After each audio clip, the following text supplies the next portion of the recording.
암천귀로 삼부, 혈세 그리고 도산검림 제48화 사마세가의 방문과 물인맹으로. 망원전에 타다 남은 붉은 제단 위 유성문은 말없이 서 있었다.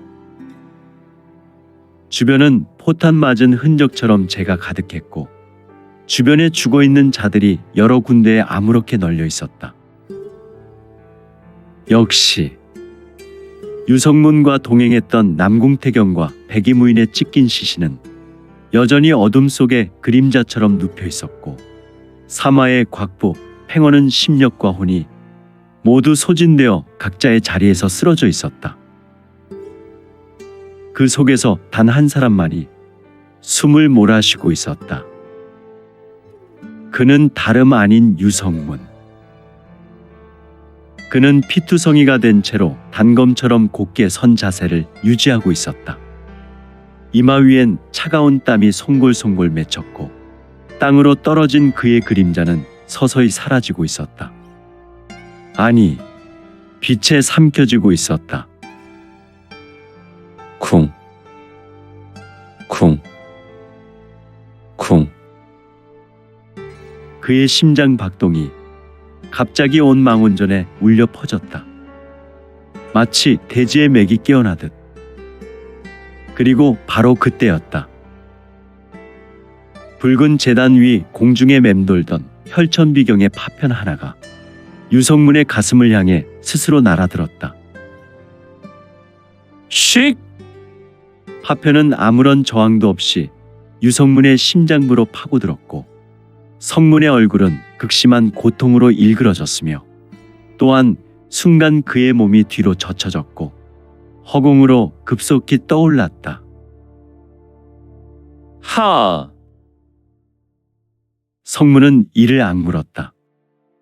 눈은 감겼고 손은 심하게 떨렸다. 하지만 그의 몸속에선 전혀 다른 내기가 요동치기 시작했다. 그것은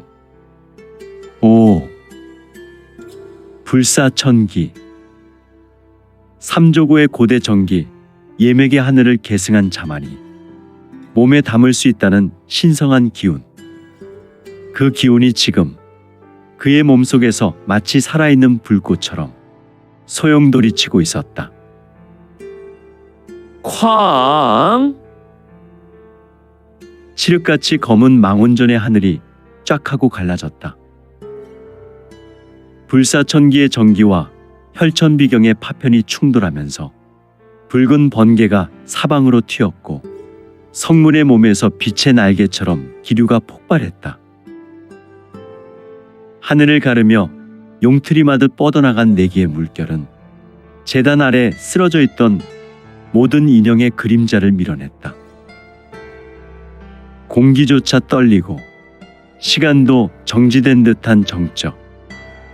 성문은 한동안 허공에 부양한 채 천천히 두 눈을 떴다. 그의 눈빛은 예전과는 달랐다. 검고 깊은 눈동자 안에 빛과 어둠이 공존하는 듯한 양극의 소용돌이가 강하게 휘돌고 있었다. 그리고 그 순간 휘! 그의 주위에서 혈천비경의 조각이 남긴 여러 잔형이 마치 천상의 문자처럼 떠올랐다. 붉은빛 예맥의 고문자, 초원법의 정수. 그것들이 공중에 흩날리며 유성문의 가슴에 새겨지고 있었다. 이 장면을 지켜보는 자는 아무도 없었다. 사마에는 의식을 잃은 채 숨을 미세하게 고르고 있었고 곽부와 팽원 역시 차가운 돌바닥에 쓰러진 채 미동조차 없었다.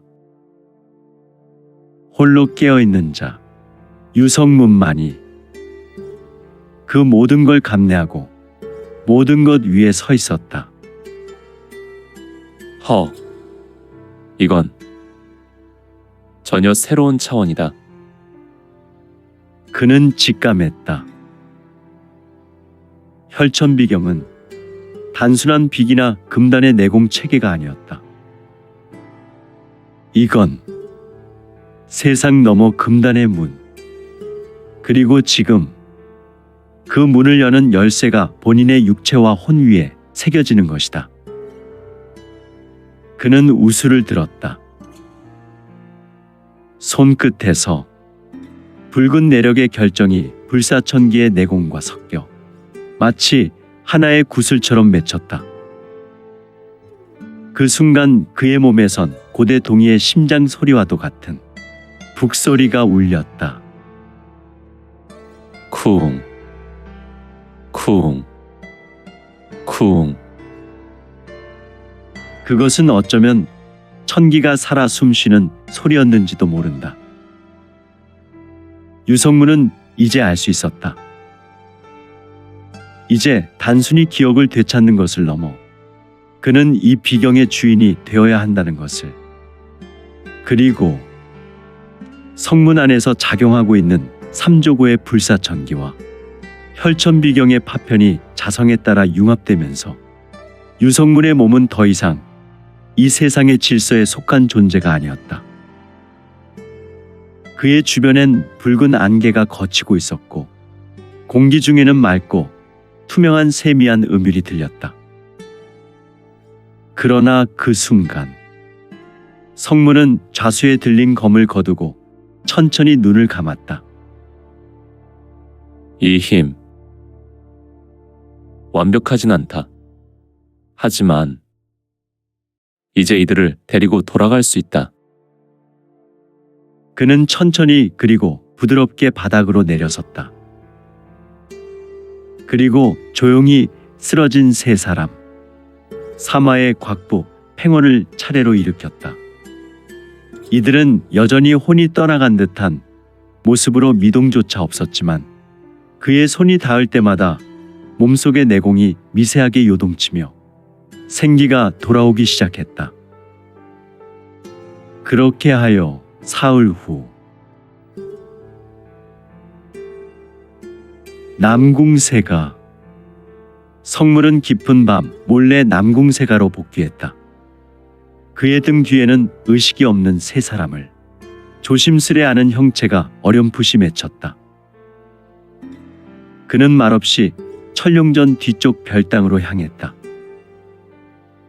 그곳에서 그를 기다리던 이는 바로 아직 그가 누구인지도 모르는 남궁정연이었다. 강소협, 돌아오셨군요. 정연은 무표정한 얼굴을 유지하려 했었지만 그의 등 뒤로 보이는 세 사람을 보자 미세하게 눈썹이 흔들렸다. 이들 모두 살아있습니까? 지금은 깊은 혼절에 빠져 있지만 모두 살아있어. 혹시 소협과 동행한 두 분은? 애석하게도 그들은 전장에서 무사답게 산화하셨어. 아, 그 한마디에 정연은 얼굴의 안색이 어두웠고 하지만 애써 쓴 미소를 지으며 곧 조용히 고개를 끄덕였다. 가죽께는 제가 전하겠습니다. 별당에 안치하도록 하시지요. 그날 밤 사마에는 사마세가의 별당으로, 곽부는 남궁세가와 제휴된 사자철문의 객실로, 팽원은 오호단문도의 명가 팽가와 연결된 서원으로 각각 이송되었다. 그들은 깨어나지 않았지만 남궁세가의 최상급 요양과 함께 옥혈연 청단이 투입되며 생기와 정원이 차츰 돌아오기 시작했다. 그리고 이래가 지나자 천하삼권 사마세가의 가주 사마정곡, 삼도살가 팽가의 팽가주 팽취야, 사자철문의 대표로 곽부의 막내 아우 곽철이 각각 긴급히 남궁세가에 도착하게 된다. 남궁천엽은 천룡전에서 이들을 맞이했고 이들 모두는 강종선이라는 이름을 듣자 숨을 멈췄다. 그 그들은 그 이름을 알고 있었다. 암천의 절대 살수, 암천의 최종 병기 그림자로 불렸던 자. 그러나 이 강종선은 그들이 알고 있는 유성문이라는 것을 잘 알지 못했으니 같은 시각 망원전 붕괴의 끝자락 피가 굳어 검붉은 점토처럼 뒤덮인 망원전 중심부 거대한 붉은 제단은 불탄 흔적으로 무너졌고 그 속엔 완전히 사그라진 시신 하나가 조용히 놓여 있었다. 적신 사도재성 피투성이가 된 채 죽은 혈교의 교주이자 혈마의 적통을 잇는 자였다. 그 앞에 까맣게 그을린 소매를 휘날리며 한 사내가 무릎을 꿇었다. 헉! 그는 바로 사도자성이 아니던가. 아! 신군도위부 유성문의 활약으로 이미 몰락한 이자성 아니 사도자성이라니. 형님, 목을 찢는 오열이 절망처럼 망원전을 뒤흔들었다. 그는 자신도 모르게 손을 뻗어 시신을 끌어안았다. 이미 식어버린 형의 몸에서는 더 이상 기운이 느껴지지 않았고 차가운 입술은 아무 대답도 없었다. 왜 나보다 먼저 가는 거요? 왜 당신이? 사도자성은 두 눈을 감고 이내 손을 뻗어 형의 팔목에서 붉은 팔찌 하나를 뽑아냈다. 그것은 바로 혈마혈룡환. 그 순간 그의 눈빛이 지독한 핏빛으로 변했다. 이걸 다시 내 손에 끼우게 될 줄은 몰랐군요. 사도자성은 말없이 혈마혈룡환을 손목에 끼웠다. 그의 내공이 혈안과 충돌하며 검붉은 섬광이 일었다. 그 안에는 과거 사도 형제가 함께 수련했던 기억, 강호 무림의 정파들과 죽으림을 다해 싸웠던 날들, 그 피비린내 나는 무림의 밤들이 다시 떠올랐다. 그의 등 뒤로는 무너진 망원전의 홀령들조차 그를 함부로 침범하지 못하고 서서히 꺼져갔다. 형님, 나는 다시 암천의 전설인 강종선을 찾아 그놈의 심장을 꿰뚫겠습니다. 이 피로 맹세하오. 나 사도자성, 이제부터 형님을 대신하여 혈교의 새로운 주가 되겠습니다. 그는 천천히 일어섰다. 그리고 망원전의 잿더미 위에 조용히 피의 선을 그었다. 그 피는 바닥에 작은 글씨 하나를 남겼다. 사도재성의 복수를 위하여 혈루가 마를 때까지. 바람이 불었다.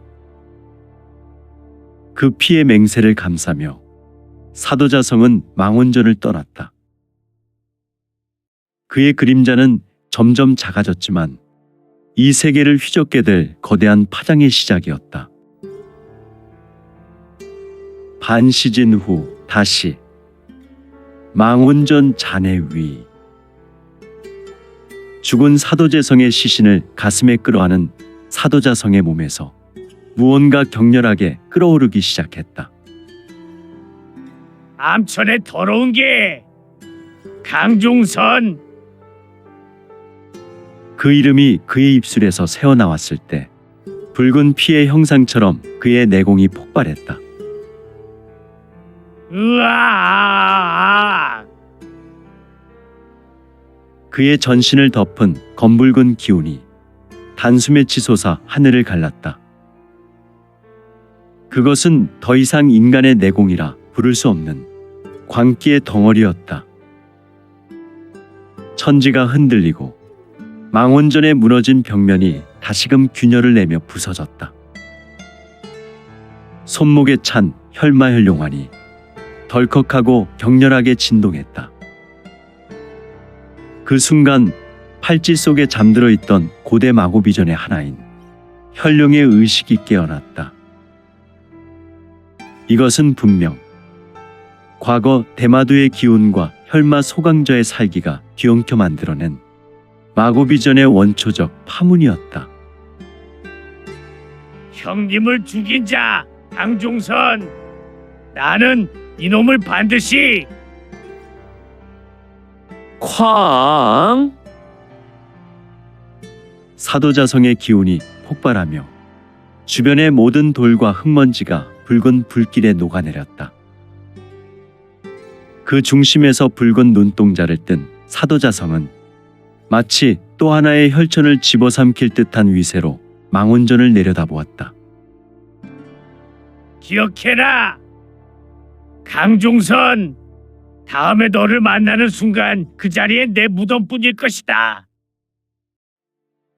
그는 붉은 피의 소용돌이와 함께 망원전 중심부에서 사라졌다. 그리고 그 피는 땅속 깊이 잔잔한 맹세처럼 흘러들어갔다. 그로부터 사흘 후 남궁세가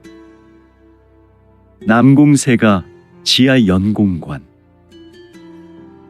세가의 핵심 공간이자 아무도 출입할 수 없는 극비의 연공지. 그 안에는 단 한 사람, 유성문만이 고요히 좌선한 채 앉아 있었다. 그의 앞엔 붉은 보검 하나와 남궁세가 고대에 봉인하면서 꺼낸 혈천비경의 네 번째 조각이 놓여 있었다.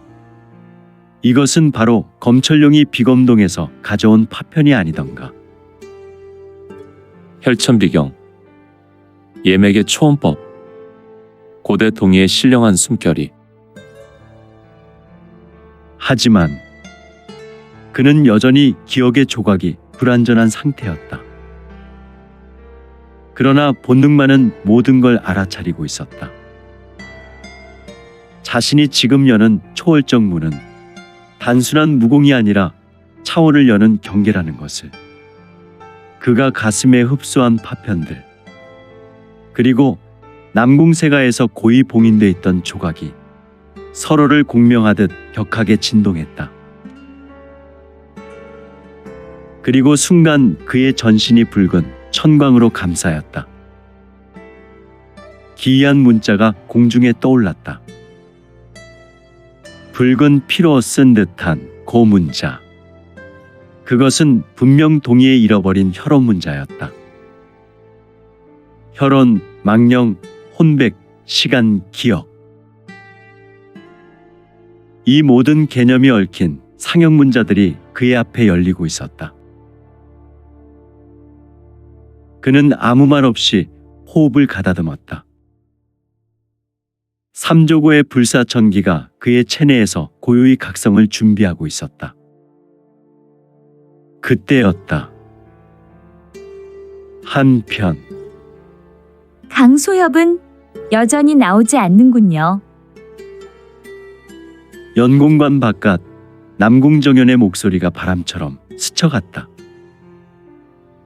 그녀 곁엔 사마세가의 가주 사마정곡, 오오단문도의 팽가주 팽취아, 그리고 사자철문의 문주 곽부의 막내아우 곽철이 나란히 서 있었다. 사마정곡은 한숨을 내쉬었다. 우리 집 아이가 아직도 의식을 회복하지 못하고 있습니다. 하지만 이상하게도 평온한 얼굴을 하고 있군요. 팽가주는 조용히 고개를 끄덕였다. 행운도 마찬가지요. 마치 꿈속에서 무언가를 계속 보고 있는 듯하오. 곽철은 곽부의 곁을 오래 지켜보다 입을 열었다. 하지만 이상합니다. 셋 다 단 한 번도 꿈속에서 신음조차 하지 않았습니다.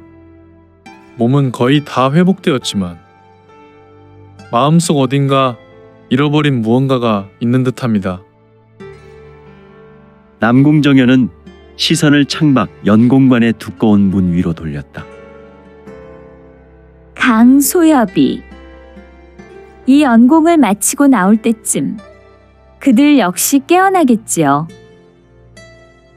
아니면 그를 기다리는 운명인지도 모릅니다. 바람이 불었다. 연공관 내부에서는 지금 유성문이 내면의 정기와 과거의 무의식, 그리고 고대 혈천비경의 수수께끼와 정면으로 대면하고 있었다.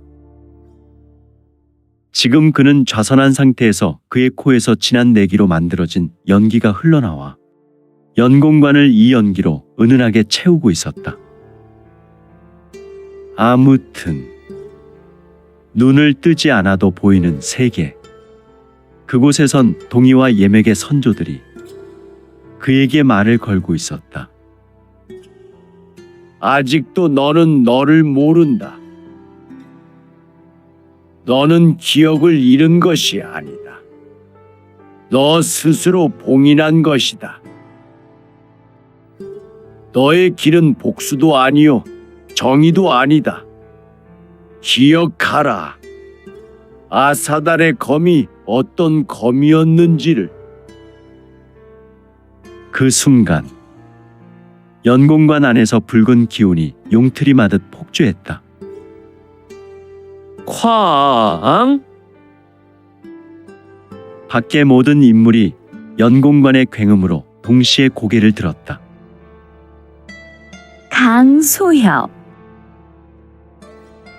남궁정연은 놀라 눈을 떴고 사마정곡과 팽가죽 곽철은 각각의 방향에서 검 손잡이를 움켜쥐었다. 하지만 곧 폭발음은 고요해졌고 연공관의 문은 다시 어둠 속으로 잠겼다. 유성문은 지금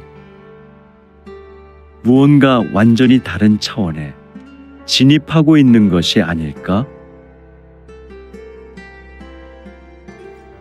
다시 사흘이 지났고 남궁세가의 연못가,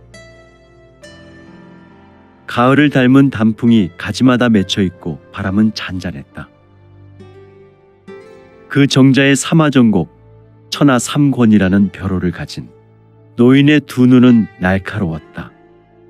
그러나 그 앞에서 차를 따르던 사마에는 늘 그랬듯 조용했다. 유성문이 너를 기억하지 못한다고 했느냐? 천하 삼권의 목소리는 낮지만 서슬퍼랬다. 그의 눈에선 불꽃이 튀었고 주위의 기류가 순간 멎는 듯한 정적이 감돌았다. 예, 아버님. 가가는 지금 스스로를 강종선이라 부릅니다. 다만 암천의 살수였다는 사실과 우리가 함께한 기억은 전혀 모릅니다. 사마정곡은 가만히 찻잔을 들었다. 입가에 쓴웃음을 지으며 차를 마셨다. 그래. 그런 녀석이 대명의 제독이고 나의 사위란 말이냐? 좋다. 난 지금 그를 죽이러 온 것도 나를 데려가려 온 것도 아니다. 다만 그가 내 곁에 다시 설 수 있을 만한 자인지 내가 다시 확인하고 갈 것이다. 그는 정자 난간에 걸터 앉으며 맑은 눈빛으로 연공관을 바라봤다. 입가에는 이내 미세한 미소가 걸렸다. 허나 그놈 꽤 멋있긴 하구나. 한편 사자철문의 숙소에선 곽부가 곽철과 밤늦게까지 누워 담요를 배 위에 올린 채 고구마를 씹고 있었다. 야, 철아. 넌 알지? 내가 성무님 곤륜도선을 찾으러 2년간 중원을 돌고 술집 347군데, 객잔 212개, 정파 9군데, 사파 12군데, 암자 6개, 기녀촌 3개. 아니 이건 빼고. 곽철은 고개를 숙이며 한숨을 내쉬었다. 형님, 제발 조용히 좀 자요. 대사자철문의 문주께서 자중하셔야죠. 내일 새벽 무린맹에서 사람이 온다니까. 어이, 내가 내 놈의 큰형이잖냐? 옛날에 성문 형님이랑 술 먹다 둘이 100명과 싸움도 했다. 그게 몇 년 전이더라. 내 녀석이 사자철문에서 아비의 사랑을 듬뿍 받고 아장아장 걷지도 못하던 때니까. 곽철은 베개를 뒤집어 얼굴을 묻었다. 하지만 곽부의 얼굴은 이내 진지해졌다. 근데 말이다, 철아. 진짜로 형님은 뭔가 다르다. 강호가 움직일 때 그 중심에 항상 이분이 있었던 것 같아. 말이 되느냐? 친군도의부의 제독이 천하도관, 대곤륜파 금곡의 곤륜도선이. 곽철이 고개를 들었다. 그 말에선 곽부답지 않은 깊은 무언가가 묻어 있었다. 그래서 무림맹도 형님을 찾았던 거야. 무림맹, 혈교, 동신맹. 요즘 강호가 이상하다. 뭔가 쎄해. 과거 옛날과는 달라.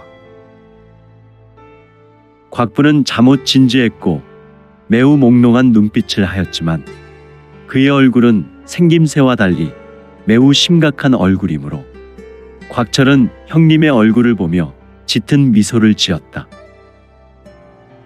그 시각 남궁세가의 후원. 검은 그림자가 벽을 타고 움직였다. 가벼운 기척, 그러나 단 하나도 틈이 없는 살수의 발놀림. 허허, 동신맹의 마강탐보. 은밀하지만 매우 신속한 움직임이 아닌가. 그 뒤를 그림자처럼 쫓는 한 명의 남자, 팽원이었다. 발톱이 벌써 들어왔군요. 팽원은 돌을 뽑지 않았다. 대신 손목에 걸려있던 오호단문도의 비전, 오자환원겸이 서서히 빛났다. 어둠 속의 살수는 눈을 떴다. 그의 이마에 새겨진 흉터는 동신맹의 문장. 삼계 살수천이 살수천 중에 동신맹이 파견한 놈들이었군. 팽원은 겸을 돌리며 조용히 중얼거렸다. 죽지 마라. 최소한 너희 중 한 명은 나한테 살아서 말해줘야 하니까. 강호무정. 살수들은 묵묵부답 오직 살행만을 일삼는 자들이어서. 이때 순간 어둠 속에서 세 갈래 검기가 동시에 팽원을 덮쳤다. 그러나 그의 겸은 그보다 반걸음 빨랐다. 팽가의 후계라 불리는 게 부끄럽지 않도록 한다. 파박? 겸기는 붉은 섬광이 되어 밤하늘을 그었고 세 방향에서 달려든 그림자는 순식간에 날아가 벽에 꽂혔다. 피는 흘렀으나 아직 생명은 남아있었다. 팽원은 그들 위에 걸터앉아 가볍게 숨을 쉬었다. 이건 경고야. 남궁세가엔 너희가 엿볼 틈이 없다. 그의 등 뒤 은은한 달빛 속에서 단 한 명만이 그 광경을 지켜보고 있었다. 아름다운 여인, 바로 남궁정연이었다. 그녀는 조용히 미소 지으며 속삭였다.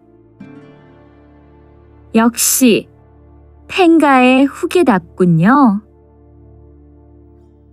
며칠 뒤 남궁천엽은 유성문과 단둘이 정원에서 바둑을 두고 있었다. 정적을 깨는 건 늘 남궁천엽이었다. 아직 기억은 돌아오지 않았소. 조금은 돌아온 듯합니다. 소엽은 이제 어디로 갈 생각이오? 유성문은 바둑돌을 내려놓으며 조용히 말했다. 아무래도 내 기나긴 여정의 끝은 무림맹. 그곳에서 답을 찾아야 할 것 같습니다. 남궁천엽은 한참을 바라보다가 고개를 끄덕였다. 이제야 바둑판이 만들어졌군. 그는 바둑알을 모두 거두며 말했다. 이젠 소엽이 다음 수를 둘 차례요. 남궁세가주의 눈은 뜨거운 눈길이 되어 유성문을 바라보았다. 천엽은 한동안 바라보았고 이 두 사람에게 다가오는 인물이 있었으니 가주, 장안 무림맹에서 사람이 왔습니다. 매우 긴급한 정가를 가지고 왔습니다. 그래. 천엽은 자리에서 일어섰고 성문도 따라서 일어서 섰다. 남궁천엽은 종전 남궁세가의 암울한 시기, 이전 모습은 이미 사라지고 없었다.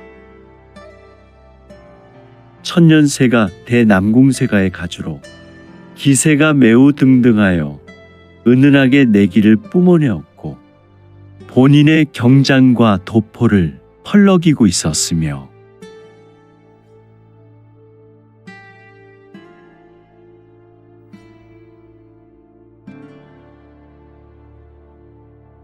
오늘 준비한 내용은 여기까지입니다. 내용이 좋으셨다면 좋아요, 구독 부탁드리고 더 많은 노력으로 보답하겠습니다. 오늘도 최고로 멋진 하루 되세요.